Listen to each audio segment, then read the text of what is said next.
recording and stuff like that when I was back in the early 50s. And I didn't know how this was going to work out at a church. You know, I think Andrew Hickey has made my job on these videos a lot tougher.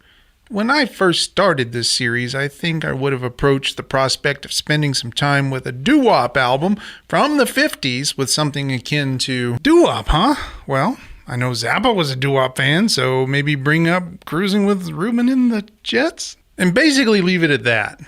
But now, thanks to Andrew Hickey's A History of Rock Music in 500 Songs podcast, I have all this extra information in my head about vocal groups going back to the 30s and 40s.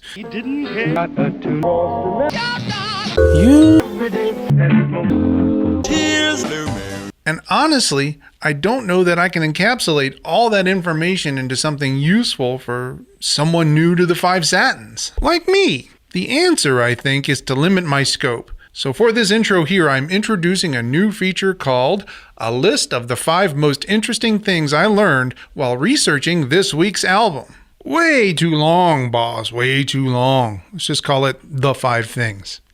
Fair enough. All right, here are the 5 things about the Five Satins. When the Five Satins recorded their first single in 1956, there was no official genre of doo-wop. DJs wouldn't pick up on that term until the early 60s, and it wouldn't become an industry term until the oldies revival period in the mid-70s. Heck, in 1956, the term rhythm and blues was still pretty new.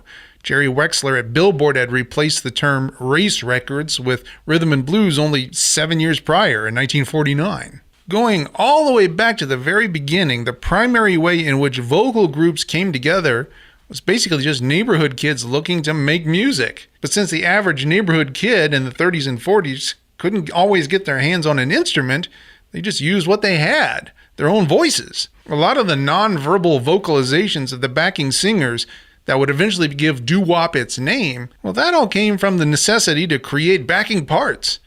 Got no bass player? No problem. Find a guy with a really deep voice and get him to sing. Boom, boom, boom, boom, boom. The Five Satins were founded by singer and songwriter Fred Paris, along with Louis Peoples, Stanley Dortch, Ed Martin, and Jim Freeman. And although the lineup changed a bunch over the years, Fred Paris has been the lead singer and songwriter through pretty much their entire run. The one exception came right after they recorded in the still of the night, in the basement of St. Bernadette's Church, no less. Vinny, who was a lay minister here in this parish, went to Father Hewitt and said, I've got a group here. Can they use the basement of this church? And right away, Father Hewitt said yes. Fred Paris joined the Army and was stationed in Fort Dix, New Jersey. The Five Satins continued to write and record with Paris during his time in the military, but he was replaced by Bill Baker for live performances during that period. The Five Satins came out of New Haven, Connecticut, and apparently New Haven had something of a thriving scene for vocal groups in R&B back in the day. While the Five Satins became the best known, there was also the Nutmegs. Fitting name. Left me standing in the cold. The Scarlets. I love you so. Didn't hear what? And the Chestnuts.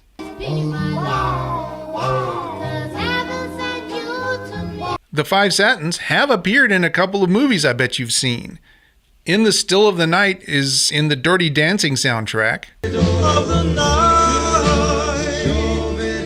And To the Aisle is in American Graffiti. Plus, they appear themselves in the 1956 movie Sweet Beat. By all accounts, a real snooze fest of a movie, so much so that when it was released in the U.S., they added a couple of scenes with strippers and pasties and gave it the name The Amorous Sex.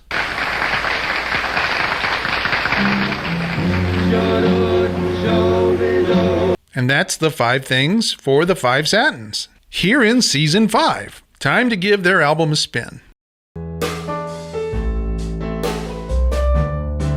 They needed a baritone, so they came by my house and they asked me if I wanted to help them out. I said, yeah, okay. So I learned the song on the way to the church. Okay, and then we got to the church, we recorded. Here's what I'm noticing right off.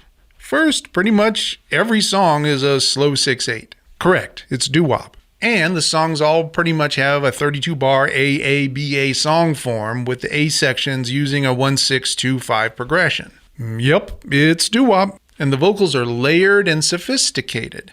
It's doo-wop. Look, if you were listening to a Sonny Boy Williamson record, would you start off by saying that you're surprised that pretty much all the stuff is a 12-bar shuffle with 1-4-5 chord progression, a lot of swagger in the lyrics? No, you take it as a given and move on. The Five Satins are freaking doo-wop, man. I know, but I'm trying to make a point here. Look, because one of the things that I found most interesting on this first spin are those times that they strayed from the traditional doo-wop forms. Everyone knows In the Still of the Night, and that song is about as close to the platonic ideal of doo-wop as you're ever going to find. Clever vocal melody and backing vocal arrangements, but all 100% diatonic. In other words, if you put In the Still of the Night in the key of C, you could play the entire song, chords, melodies, harmonies, everything, using only the white keys. But this is pretty much the only tune you can say that about. Most of the rest has at least one interesting harmonic element. Shadows, for example, has a 6 minor to 3 dominant to 6 minor 7 change that implies a nice little chromatic figure in its B section. Should have known it could last. The verses in Wonderful Girl are a lot more Great American Songbook, starting with a 1 to 3 dominant 7 to 4 major to 4 minor. Hold my hand. Tell me you love me. I'm your lover, man. A Million to One actually starts on the minor 2 and includes a nice set of descending dominant chords. A million to one. But the one track I want to call out for interesting harmonic choices is the song I actually rolled to begin with, To the Isle. Check out what's happening in the A section for each chorus. They do this descending 7th thing that lands on a dominant 6 chord, but that ends up putting the minor 9 in the melody, like this. And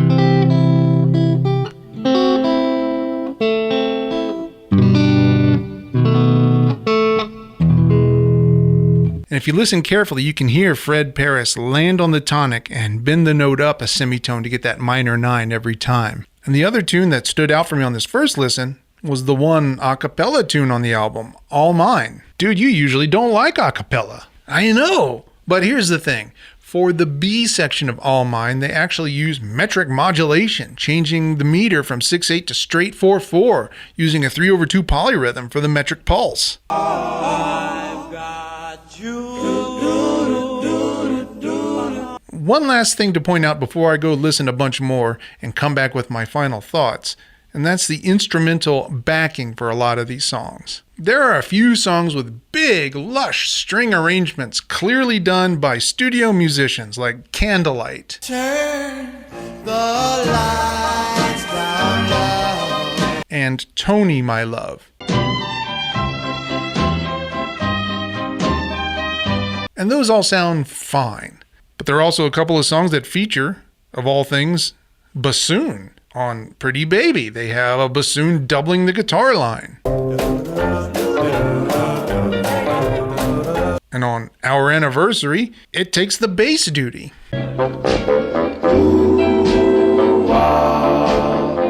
But instrumentally, the ones I really gravitated towards are those where it's clearly not polished studio musicians. For songs like In the Still of the Night and Our Love Is Forever.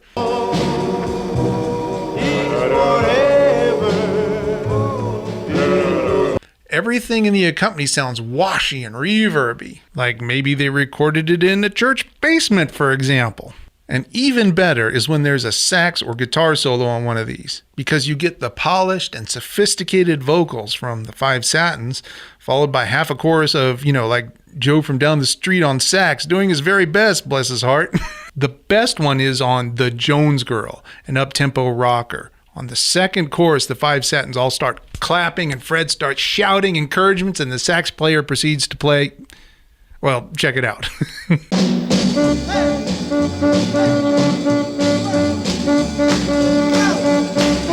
There are a couple of other smaller highlights too, like their cover of I'll Be Seeing You.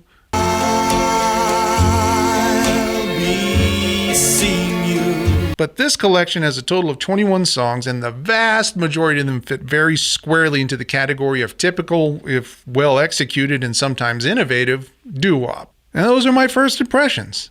Back soon with final thoughts.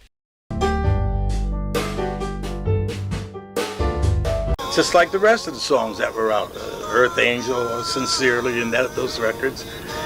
And I never expected it to have that kind of an impact, and people to really embrace the song 50, 60 years later. I've been listening to the Five Satins sing their greatest hits for a week now, and here are my thoughts. To be honest, up to now I haven't been the biggest fan of vocal groups of any kind, just in general. In fact, back in my insufferable misanthropic music snob days, one of the things I used to say a lot was, if a song has vocals, that's one strike against it. But I've relaxed that attitude quite a bit over the years. For example, I've grown pretty fond of the Ink Spots. I love how every one of their songs starts off with a Western-style acoustic guitar figure like a Gene Autry cowboy song. I don't want to set the world. And I have to say, I've also gained an appreciation that a lot of the artists in the 40s and 50s in what would become known as rhythm and blues, well, they had as one of their motivations a desire to impart their sensitivity, their sophistication. That itself is a rebellious act in a cultural environment that saw them as anything but. Remember that in May of 1950, Variety described rhythm and blues as having, quote, a leer, a sneer, and a nasty sort of insinuation. But even though I've softened on some vocal groups in general, I still don't know that I'm all that excited by doo-wop as a genre. I mean, I personally think it's fascinating to think that the same impulse to get together with neighborhood kids to make music for parties birthed both doo-wop and hip-hop, and certainly I have better appreciation for the artistry and the innovation that the Five Satins clearly embody. But I guess I'm just not the right guy for this kind of music. I don't feel any nostalgic connection, for one thing. This all happened 15 years or more before I was born, believe it or not. And the one thing it does well, sophisticated vocal arrangements. That's not something I typically look for in music for my own personal consumption, which is also my problem with the music of Crosby, Stills, and Nash, for example. And spending a week with the Five Satins, well, I suppose I have an elevated opinion of their music specifically, but I don't see myself sprinting to a streaming service anytime soon to listen to the Platters, or the Coasters, or the Flamingos, right, or the Dell Vikings, precisely, or the Diamonds, the Contours, the Charades, the Clovers, the Bop Chords, the Cadillacs, the Crew Cuts, the Cleftones, the Earls, the Students, the Colts, the Spaniels. Oh, come on, you made up some of those. I assure you, I did not. So in 5 words, my final thoughts on the Five Satins sing their greatest hits are sophisticated, charming, not for me. Now let's see what I'll be looking at next week.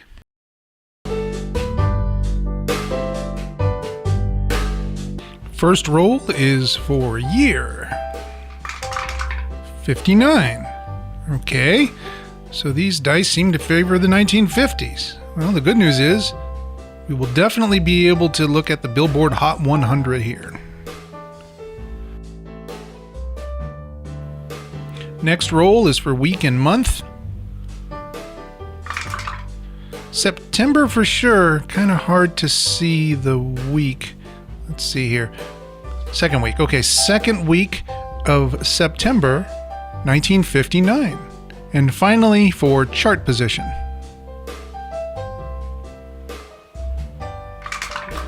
Number 20. You know what? I mistakenly rolled a 4 and a 10 instead of 2 10-sided die, but that's on me. The dice want number 20, so number 20 it will be. And the number 20 song on the Billboard Hot 100 for the second week of September 1959 was Big Hunk of Love by Elvis Presley. And it looks like Big Hunk of Love is one of the singles Elvis released while in the Army.